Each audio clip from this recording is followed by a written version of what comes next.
Hello guys, this is Limuel from Mitsubishi Pick Motor sa Balsantos. Guys, marami pa rin po nagtatanong kung ano po ba yung mga changes natin from Mirage T4 2025 to Mirage T4 2026. Guys, itong sa tabi ko, ito po yung Mirage T4 2026 model po natin. Iisa-isahin po natin kung ano po yung mga changes niya, okay? Number 1, as you can see, mga ka-best friend, yung headlamp po natin. Mas pinaganda po yung design, and yung headlamp with DRL natin guys, naka-LED na po siya, so more visibility po sa daan po guys. Number 2 na pagbabago sa ating Mirage T4 2026, as you can see guys, yan no.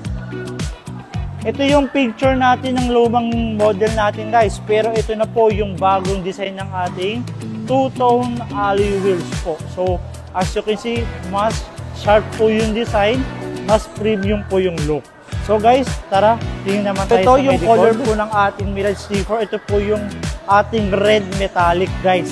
May apat po tayong kulay niyan. Meron po tayong silver, meron po tayong gray, meron po tayong red, and meron po tayong white. Guys, yung binago naman po sa likod, as you can see, ito pong ating rear lamp po. Dati pong hindi yung LED guys, pero ngayon 2026 model, naka-LED na po siya. So, doon sa harapan, doon sa likod, LED na, mas maganda yung style, mas maganda yung ilaw, kaya mas maganda siyang i-drive, no? So guys, pagdating naman po sa engine, ito, same pa rin po, 1.2 3-in-1 cylinder. Pero ang pinaka gusto ko dito guys, naka-ABS na rin pati yung GLX model po natin.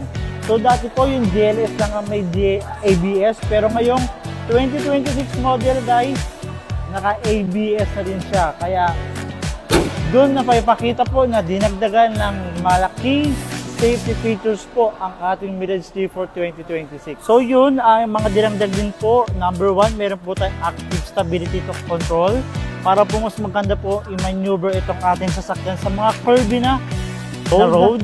Pangalawa po, meron po tayong heat start assist. Kapag mga uphill po, nagbibigay po ito ng safety features para po sa ating Mirage T4. At ayun po guys, yung promo po natin dito, naka zero down payment pa rin po tayo guys.